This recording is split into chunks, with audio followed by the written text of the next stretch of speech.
Arch Enemy comes out today, and in honor of Joe Manganiello's superhero debut, Angelique Roche sat down with Joe to talk about how he would rank his roles from everyone's favorite werewolf to villains that actually maybe weren't so bad after all. It just depends on how you look at it, I think. Were you dying to be a Pokemon master, or was Digimon more your thing? There is a definitive answer to which is the superior franchise. Speaking of disagreeing, I'm calling in Brian Silliman for backup to help me debate a theory about the Animaniacs that seems totally insane. And obviously, we're deciding who won the week for December 11th. I'm Jackie Jennings of the house SYFY, first of her name, queen of eating leftovers, and breaker of top scores in Miss Pac-Man. I'm very, very good at it. And this is Who Won the Week. Like those fancy graphics just read, a weekly news show with a heavy dose of our own opinions. It's taken nearly a decade, but Cyberpunk 2077 is finally here, and the internet is going wild. Did we have any doubt once Keanu was involved? Lending his voice and likeness to Johnny Silverhand, Reeves brought his A-game, and it shows. The Metacritic reviews are in the 90s. For those of you who are somehow unaware of what Cyberpunk 2077 is, think Grand Theft Auto meets Blade Runner. Speaking of long-awaited video games, Oscar Isaac, stop right there, I will watch whatever he just signed on for. Back in March 2019, while doing an interview with IGN, he got asked whether he'd ever do a video game film, and Isaac said he'd do Metal Gear Solid, and he's, quote, throwing his hat into that. And look at him now, almost 2 years later, Metal Gear Solid has finally found its solid snake in Isaac, and the internet approves. I mean, as much as the internet approves of anything. Hopefully it's only a matter of time before that heads into production. But it might not be so soon. According to The Hollywood Reporter, he also might be in talks for Moon Knight over on Disney+. What? I mean, I know this man is busy, but what do we want to see him in next? He's clearly taking pitches. Let's speak that into existence with some bad photoshops. Okay, what about Disney's live-action remake of Emperor's New Groove? Now that I would honestly go see no matter what, because why would we do that? He's already tackled Star Wars and Marvel, so let's put him in something DC so he can have that franchise trifecta, which honestly is more lucrative than an EGOT. You want the franchise trifecta if you want like generational wealth, you know? Maybe he can break the Green Lantern curse. I mean, Ryan's version was not great, but maybe Oscar Isaac could do it justice. I don't know. And hey, 'tis the season. Let's get a Lifetime holiday special starring Oscar Isaac. But where are we gonna watch these awesome movies? Warner Brothers is embracing the challenges of this pandemic and completely shaking up its release strategy for 2021, with every major title set to receive a simultaneous theatrical and streaming rollout on HBO Max. We're talking The Suicide Squad, Godzilla vs. Kong, and Dune can all be enjoyed from the comfort of your own couch. But not everyone is excited as I am to watch these movies with the ability to pause for a bathroom break. Tenet director Christopher Nolan made a statement, quote, "Some of our industry's biggest filmmakers and most important movie stars went to bed the night before thinking they were working for the greatest movie studio and woke up to find out they were working for the worst streaming service." Okay, let's break this down. Christopher Nolan, first of all, it's not the worst streaming service. I mean, I know Quibi is dead, but that's the worst streaming service. Anyway, Warner Brothers has a lot to sort out, but Marvel Studios seems to know exactly what they're doing. Doc Ock is back, baby! Alfred Molina is reprising his role as Dr. Otto Octavius, aka Dr. Octopus, aka Doc Ock, in the upcoming Spider-Man Far From Home sequel. We're definitely getting multiverse now, right? It's gotta be. What else could this be? I mean, we got Jamie Foxx as Electro, and now Doc Ock, and there are practically confirmed rumors that Tobey Maguire, Kirsten Dunst, and Andrew Garfield will also be coming back. Give the people what they want, you cowards. And what we want is for you to also include Miles Morales and Spider-Cat. So I really hope that's your next casting announcement. Thank you. I think collectively, as a group, we cannot wait to leave a lot of things in 2020. But before we go, let's look back on some of these quarantine hair looks. In October, Morbius actor Jared Leto was sporting a fresh cut and highlighted color. Now, I love a good ombre, but I think I expected something a little crazier from him. Sarah Michelle Gellar debuted Pink Locks on the gram way back in April. Well, because we're still in quarantine, I had to think of a new and creative way to embarrass my children. Love it, Buffy. Try picking them up from playdates in pajamas. And Joe Manganiello. We cannot keep up with him. Back in October, Joe debuted a blonde mohawk on Instagram, and fans went wild with speculation that this was for his character Deathstroke in Justice League. Now, Joe loves to keep everyone on their toes because 1 week later, he dyed that very mohawk electric blue. And just this week, Joe shaved his entire head because why not? He's totally working it. My personal favorite is the blue mohawk. I mean, a blue mohawk? Legendary. Angelique actually got a chance to sit down with Joe and talk about some of her favorite of his past performances. Before we get into all of that though, Angelique, what's your favorite hair look? Well, you know, Jackie, I love a good mohawk. Sitting down with Joe was pretty awesome. This is Roles Rank, where we research, rewatch, and rank actors' previous roles. I also had a chance to ask Joe about what his rankings were of his roles. Oh boy. We're starting with number 6 on my list, his role in Jay and Silent Bob, The Reboot. And in a movie full of cameos, you couldn't miss Manganiello as the bailiff. While it was small, it was a hilarious role. They even shot more of his character, but unfortunately, it ended up on the cutting room floor. Number 5 on the list, Max Fist. So this role actually snuck its way onto the list because the movie is actually out today. And honestly, it's such a cool role for Joe. He is gritty and raw, and it's as nice of a guy as he is, he plays angry really well. I mean, it's not a superhero movie, but it's not a superhero movie. And that's what I liked about it. It reminded me of the What If comics back in the day. In our case, it's what if Superman landed on the wrong planet? What if gravity was super heavy for him and he couldn't fly? Superman is really lucky that he ended up on this Earth. Next up, number 4, Burke from Rampage. So if you haven't seen this movie, how can I put it? It's like King Kong meets Godzilla meets Jurassic Park, and then you add The Rock and Joe Manganiello. It's just a fun movie. I had fun with Burke in Rampage. It was like my own little miniature Predator movie. You know, funny, at all the test screenings, people really wanted my character to survive. Number 3 is Deathstroke. Yeah, I get it. He's only in the post-credit scenes. I understand that. But for me, best part of Justice League. Have your feelings. Honestly, let's be real. The tease was originally supposed to be part of the film before Joss Whedon took it over. Anyway, Deathstroke is coming back as part of the Zack Snyder's Justice League on HBO Max. Maybe you've heard of it. Moving on to number 2 on our list, Flash Thompson. Now, if you are a Spidey fan, you know that Flash Thompson is a legacy character in the comics. And while Joe isn't the traditional blonde hair, blue-eyed version of Flash that we see in the comics, I gotta say, he brought some big bully energy to Midtown High. I didn't see him as a bully. I think a bully is, you gotta look at the circumstances, I mean, wouldn't you beat the guy up if he kept coming after your girlfriend and you were like, hey man, why don't you leave her alone? Or we're gonna have to fight, and then it happens. So anyway, it just depends on how you look at it, I think. Every actor has his own way of interpreting their characters. Fun fact, Joe actually auditioned for the role of Spider-Man first. Okay, so maybe a Joe Manganiello Spider-Man would have been interesting, but it's hard for me to see him as any other character besides my number 1, ALCIDE HERVEAUX from True Blood. Let's get this very straight. True Blood is a national treasure.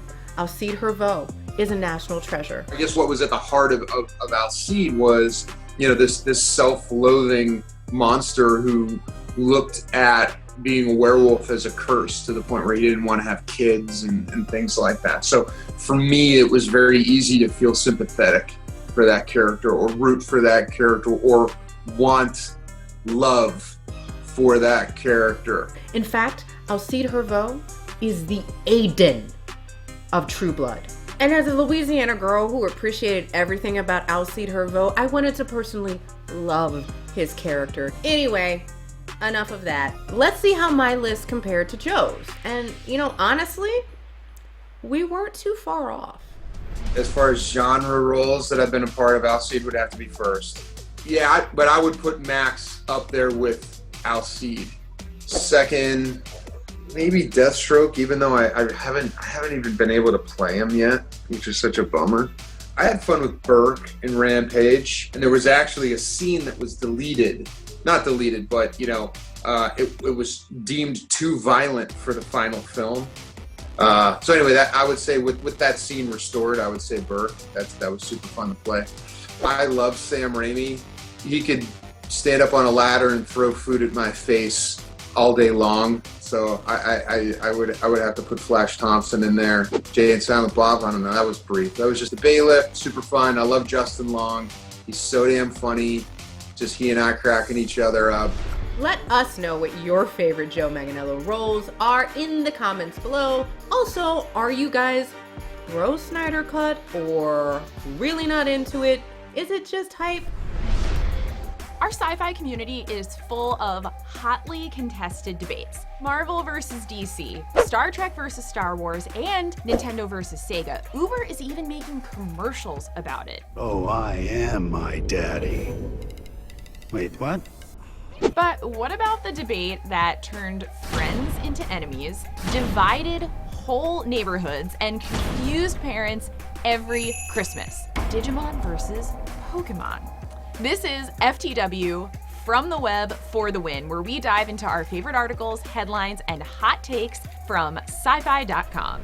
When it comes to Digimon versus Pokemon, we can debate all day long. I was strictly Pokemon. I mean, where Snorlax goes, I go. But you gotta admit, digital monsters and pocket monsters are incredibly similar. I mean, both started as video games, expanded into trading cards, and then had successful and long-running TV shows. Plus, they feature stories about kids and strange creatures going on adventures and fighting other creatures, so you can see why parents would get confused. Now, with help from the Digimon reboot, we finally have an answer to which little monster is superior. And no, there were no Lady Gaga fans harmed in the making of this video. Pikachu! A lot of people say Digimon is just a copy of Pokemon, but that would be wrong. They have a lot of differences. Pokemon used episodic storytelling with a simple plot. Ash wants to catch them all and become a Pokemon master. There were pretty low stakes. I mean, come on, no one was really scared of Team Rocket. Surrender now or prepare to fight. And every episode had a contained story. Kids could watch episodes out of order and still understand what was going on. Digimon, on the other hand, used serialized storytelling, requiring kids to pay more attention because the story carried over from episode to episode and used a lot of cliffhangers. Because Digimon is serialized, we get to see the main cast grow up. They start as 11-year-olds, and by Digimon Adventure Tri, they're in high school. That's a lot of change, 11 to high school. We've followed Ash's journey for 20 years and never seen him age, become a Pokemon master, or catch all the Pokemon. And that was the whole premise. It's kind of frustrating. But part of Pokemon's popularity does lie in its formula and the theme song. I mean, if this doesn't make you feel something, then there's simply no hope for you. I'm sorry. While the Pokemon theme hits us right in the feels with its rock vibe and uplifting lyrics, Digimon gave us the power of bass, beat drops. Very important. But at the end of the day, Pokemon is the one that got the live-action movie last year. Wait, Detective Pikachu was last year? 2020 has been 10 years in one. Wow. Anyway, as I was saying, once you have Ryan Reynolds touch your franchise, it's pretty much gold. That's another thing that made Detective Pikachu so good. They had Pikachu talk. He's adorable. You're adorable. They can't understand me, kid. Can no one else hear him? It was a major part of the plot, yes, but it was also something that they learned from Digimon. Digimon creatures have always been able to speak perfect English, giving them a lot more personality. Even considering all those differences, there is one key similarity. Both are basically dogfighting.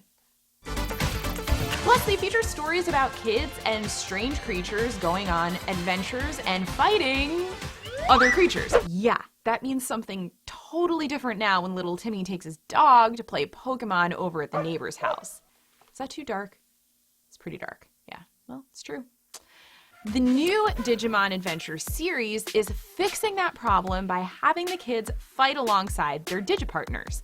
In the reboot, whenever a Digimon evolves for a fight, we see their human partner riding their Digimon into battle. They even talk to each other and strategize, focusing on the teamwork between humans and Digimon. We also see Digimon talking to each other and forming relationships beyond just interactions with their human partners, which is very nice and very cute. All these changes allow Digimon to be seen as their own characters and make the franchise more about equal partnership as opposed to an owner and their pet, which is cute, but kind of problematic. And kinda makes Digimon the better franchise, for teaching kids to treat animals with respect. Although in a Pokemon battle, the Pokemon don't die, they're just KO'd, Digimon straight up die. Do you guys remember that episode where Mimi makes a grave for all her lost friends? That's traumatizing. But I guess it helps kids deal with the concept of loss and grief or something. Guys, next week, can we just do Yu-Gi-Oh? It'd be way less Jackie! Dude, I still can't get over Grogu. They named him Grogu. It's such a delightfully stupid and joyous name. I'm a grown adult. It is. There's nothing I like more than something that's real delightful and real stupid. But Brian, kind of in the middle of a full recording here. Actually, aren't we all? Hold on. Well, you weren't. But since you're here, you are. What do you think? Pokemon or Digimon? You must choose. Digimon. There's more death, more misery, like things actually die. I mean, it's very messed up, but sometimes you want something that's just messed up, right? It depends on what you want, Potato, potato, Jackie. You say potato, I also say potato, because there's one way to say potato. Those are all really good points. All right. Well, since I have you here, are you up for some legit or bull? Yeah. So this is legit or bullshit. Here we go. We're just gonna dive in ass first. The only way to dive and not get water up your nose. Okay, so we're gonna discuss some crazy fan theories from the internet and decide if we think they're on the nose or gotta go. So Brian, this theory is so wacko. I knew you would be the perfect person to talk it out with. So let's talk it out. It's about the Warner Brothers and their sister Dot. Well, I recently binged all of Animaniacs on Hulu, the new one, and I love it. I miss Slappy. Slappy, wax, and winter purse. Okay, all right. Okay, so here's the theory. The Animaniacs are Time Lords. Okay, because they constantly go throughout history and meddle and change stuff, and also the Warner Brothers water tower is bigger on the inside, which is a total Doctor Who thing, so it could be a TARDIS, time and relative dimension in space. Is that where you're going? It's where someone's going. I don't know if I'm going there. We're deciding. I mean, it feels like you're leaning toward legit, and I gotta say, I'm leaning toward, well, I'm leaning more legit than bullshit, because if there's a crossover with Animaniacs and Doctor Who, I want to watch that. That's very true. I'll say, I think maybe it's legit. It might be like a touch too cute and complicated for a cartoon, but if any cartoon is gonna do it, it's Animaniacs. So I guess we're kind of splitting the difference.